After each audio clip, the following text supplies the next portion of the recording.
Welcome to the Consumer Finance Podcast. I'm Chris Willis, the co-leader of Troutman Pepper's Consumer Financial Services Regulatory Practice. And today we're going to be presenting you with a case study of how the Troutman Pepper team delivered a huge win, defeating class certification in a set of class actions involving a major data breach that was consolidated by the multidistrict panel into a single case.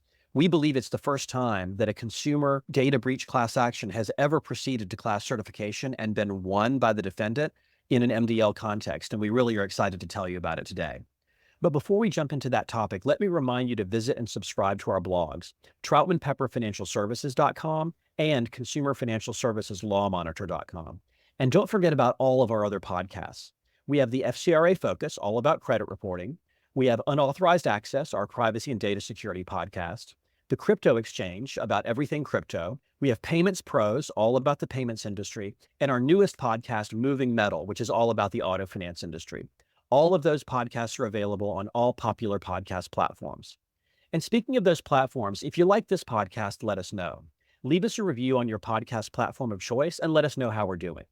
And if you enjoy reading our blogs and listening to our podcasts, a great way to do it is through our handy mobile app. It's available for both iOS and Android. Just search Troutman Pepper in your app store, download it, and give it a try. Now, as I said, today we're going to be talking about a really monumental win that the Troutman Pepper team delivered to one of our clients in a major piece of data breach litigation. And joining me to talk about that today are two of my partners, Raether and Tim St. George. Ron, Tim, thanks for being on the podcast today. Chris, thanks so much for having us. Gentlemen, why don't we just start by getting you to tell the audience a little bit about the litigation? What was the case about? What was the procedural process? What happened to lead you up to the decision that you finally obtained on behalf of our client? Chris, in 2020, our client Blackbaud was victimized by a ransomware attack. And that ransomware attack was directed towards a software as a service provider. And as a consequence of that, this criminal element was able to get access to certain data. Blackbaud's customers, who are social good organizations throughout the United States. So you may think of your local museum, your zoo, maybe even your college or a private school that your kid attends. Those were the customers of Blackbaud. And those customers of Blackbaud in turn had information about their constituents. This case in particular was very early on what in the cybersecurity world is called double dipping or triple extortion. And by that, I mean the threat actor in this particular case was looking to ransom and extract money from Blackbaud, which it paid. Blackbaud paid that money, got assurances from the threat actor, made the notices to its customers, and its customers in turn notified its constituents. The consequence of that were class actions filed all across the United States. In fact, we had, I think, almost 30 class actions filed that were eventually consolidated under the multi-district litigation rules before a court in South Carolina. So that was in August of 2020. And in the ensuing 4 years, our team was engaged in a very complex dance with respect to the MDL process, filing motions to dismiss, to whittle down the case, engaging in extensive discovery, retention of experts, all designed to litigate the question of whether a class could be certified under Rule 23. The operative complaint was over 400 pages long, involving common law claims, state statutory claims, including the CCPA, as well as New York CMIA. So there was medical information. It was just a case that was extremely complex, both at a technical level, from understanding databases, the client's technology, what the threat actor did and engaged in, as well as technically from a class certification law and related issues. We went through that discovery. We had briefing, and this spring, the judge in our case issued an order denying class certification. Plaintiffs have filed a petition under Rule 23F, and that's where the case currently stands. Got it. Thanks, Ron. We know this was a huge win for our team and for the client in getting class certification denied, as you just mentioned. Can you talk to me and the audience about what you and the team did in terms of strategy that led up to getting that great result. Sure. This is Tim. The class certification briefing in this case came after discovery closed. In some cases, you'll have a bifurcated schedule where class certification will be due at some point earlier in the discovery period, and then the merits discovery period will then close. But we wanted to make sure that the court had as full of a factual record as possible at the class certification stage, and that the record would be fully complete and crystallized by the time that the parties were litigating class certification. That was step number one, was just getting a process in place to make sure that we had a full record. And of course, there was a monumental amount of discovery that occurred within that overall discovery period because it involved all issues of class certification and merits. It was the entire case. We then negotiated specific schedules for class certification experts, which came after the close of fact discovery, again, so that there could be no argument that those reports should be supplemented in some way and that the record would close. Even before the plaintiffs engaged their experts and we knew who they were going to be, we launched on an extensive campaign and strategy to make sure that we would have the preeminent experts in the field to address the theories that we knew were going to be forthcoming. We had experts that considered the technical side of the case, so information security, ascertainability, and whether the database and customizable structure of the databases could lead to an ascertainable class. We had expert economists to counter their economic damages theories because we knew that those would lie at the heart of their attempts for class certification. They were going to claim damages through to the exposure, both the value of the information and the claimed ongoing risk of that exposure. We had dark web experts because we knew that they were going to make claims about what and was not on the dark web. So we engaged cybersecurity firms to do contrary and rebuttal dark web analysis. And then we had rebuttal experts as well on information security, ascertainability, as well as a statistician to rebut the claims that they had selected a representative sample of data on which to claim ascertainability. So there was substantial expert practice and rebuttal expert practice that went into the class certification decision. The court actually held a multi-day Daubert and class certification hearing for 3 days down in Charleston.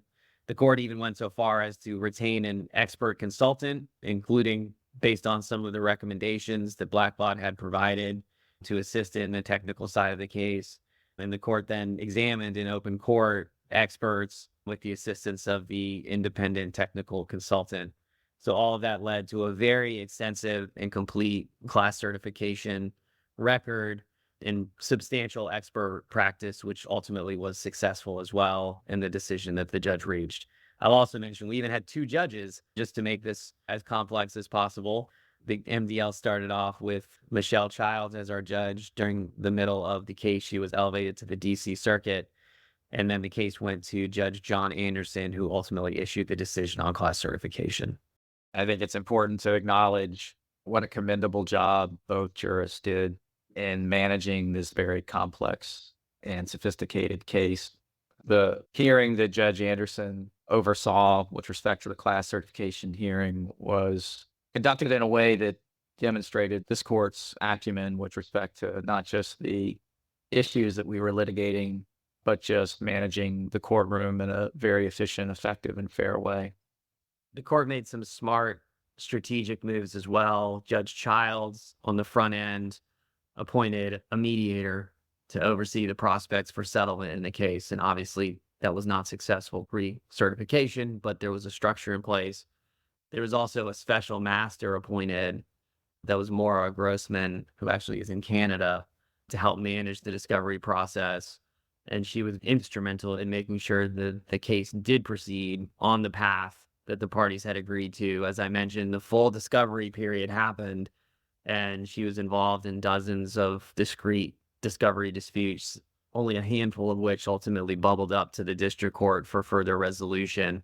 So to Ron's point, there was very intelligent and effective case management that went in on the front end, which paid a lot of dividends to make sure that both parties would be fully heard on the merits at the appropriate time. Gentlemen, you've talked some about the very complex nature of the case and all the discovery and the very intense expert practice in the case. Talk to me a little bit about what it took from a lawyer team standpoint to make all that work, because obviously it wasn't just the two of you representing the defendant in this case. Talk to me about the team that you put together and how they work together here at Troutman. Very proud of this team and the way that we collaborated and worked together over the past 4 years. It really begins with having individuals with a varied set of backgrounds, experiences, insights, and knowledge. At the beginning of the case, I think we had an advantage of understanding this area of not just the law, but also the technology as well, if not better than any other lawyers in the United States. As you know, Chris, our firm was involved in both of the first two incidents that occurred in 2005. Each of those went to litigation, and we had involvement in at least one of them. Understanding incident response, understanding the forensic review, the technology, data, and the flow of data allowed us to quickly surmise what was going to be our best defenses and pull together a strategy that we then needed to execute on. And executing on that, we brought in a variety of individuals. Tim, for example, had extensive experience with the Possible One data breach, NBL, and specifically with respect to dealing with damage and damage models. And so he very effectively was able to address those issues in the context of both discovery, expert, and fact, as well as our briefings on those issues. We likewise had groups, partner/associate teams that were dealing with issues that Tim recounted, such as the dark web and whether there was any evidence causally linking alleged consumer harm to the Blackbaud incident. We had teams focused on analyzing the data itself with our experts to counter any ascertainability arguments, including the referential database model that their expert claimed to have developed, and that worked very effectively. But we likewise had teams on issues such as electronic discovery, constitutional law challenges, or standing issues, or the substantive claims when we filed our motions to dismiss, and coordinating all of those moving parts with a structure that allowed us to work harmoniously without any inefficiency, but more importantly, with an efficacy towards obtaining the best result we could for our client. So I think I have to ask, Ron, obviously this case thus far has a happy ending in terms of class certification being denied. What was the requested amount in terms of relief that the plaintiffs were seeking in the case, so that the audience has an idea of the magnitude of the case? It was a little unclear, Chris, but eventually in their class certification motion and in what they've said publicly, they estimated the class to be 1.2 billion people. They never really articulated what the common law damage amount would be, but I can tell you if everyone just got $1, that's $1.2 billion. I don't know how many were in California, but the CCPA provides for statutory damages of $1,000 per class member per incident. So the potential numbers could be ruinous if this case were to go to trial under class proposed by plaintiffs. That certainly underscores the magnitude of the case and, of course, the magnitude of the result that you delivered to the client. I wanted to ask the two of you also, is there anything about the class certification decision in this case that might be influential or important for future data breach class action litigation? Sure. I think the class certification decision should be highly influential in data breach class actions moving forward. It's important to note that although the parties had a full-throated dispute over class certification in all of its elements, kind of predominance, typicality, adequacy, superiority, etc., it's notable that this court, in issuing its 60-plus page decision, held that the plaintiffs had not even satisfied the threshold implicit element of Rule 23, which was ascertainability. Now, the court signaled that a lot of the ascertainability problems would also give rise to hurdles with respect to all of the other Rule 23 elements. But this was locking the door on the front end of the class inquiry because they couldn't satisfy ascertainability. And in doing so, the court conducted a really rigorous analysis under both Rule 23 and 702. It held that the plaintiff's ascertainability theories were a moving target. Those were the court's words. A moving target throughout the litigation and even as briefing commenced. But the court very methodically went through each one of those moving targets and shot them down. It started with Rule 702, and again, an extensive application of what a ascertainability expert would have to prove. And that's things like error rates, the ability to scale, replicability, demonstrating and documenting the work that was performed, accounting for various variables that had been introduced, accounting for the various issues that we had pointed out in our rebuttal. So there were a lot of issues that an ascertainability expert would need to account for that simply weren't accounted for here. And then with respect to the other ascertainability proposals that we were sort of taking on as they were being launched at us, the court again went through each one of those, including some really common ascertainability arguments that are lodged, not just in data breach cases, but in consumer cases more generally, such as the fact that data companies generally shouldn't be able to claim that classes aren't ascertainability, or the use of certain products for other purposes. It has no bearing on whether or not a class would be ascertainable, and the procedural requirements, for instance, that are in place to make sure that litigation is fair, adequately presenting your ascertainability theories in discovery and through expert reports so that they can be tested and briefed, and that they can't be briefed on the fly. The district court really made sure that all of those requirements were held firm. And the district court reemphasized that the Fourth Circuit imposes stringent and real ascertainability requirements, and that there does reach a point where administrative feasibility is simply not possible. And so all of these things are very important to class certification more generally, and certainly in the data breach context. And obviously, we were very pleased with the result on ascertainability alone. Chris, Tim gave a very technical Rule 23 response. Let me generalize it a little bit more in terms of what I think is the importance of our experience at this stage. So the first thing is, historically in data breach cases, standing in Article 3 has been the preeminent issue. Could plaintiffs proceed in federal court? And, starting in 2006, we got positive decisions that started to erode, and then we got Concepcion from the Supreme Court, and we went through that pattern again until, skipping forward 2 more decisions from the Supreme Court, we got Ramirez. And I think that in data breach litigation, there's always been a limit or an eye towards, if the plaintiff can stay in federal court and get past Article 3, it's time to write a check. And I think our efforts in this case have proven that's not the case, that you can do more in litigation on these data breach issues, even in an MDL, other than just succumbing to whatever number plaintiffs and plaintiffs' counsel put forward in settlement. The second thing is making sure that you're looking at each case individually and understanding the facts and circumstances with respect to that breach, which kind of goes to my third point, which is we need to start doing a better job of anticipating what cases are going to result in litigation as we're walking through the incident response, and the attorneys and the company are shaping their efforts as well as their communication strategies and plans with respect to those incidents. And I think that the decision that Judge Anderson issued, as well as the work that we've done in this case, begins to provide some thinking and some insight into how that incident response plan, when activated and implemented, things that need to be considered to make sure that we're not all being just put in a position of having to write a check whenever one of these complaints is filed.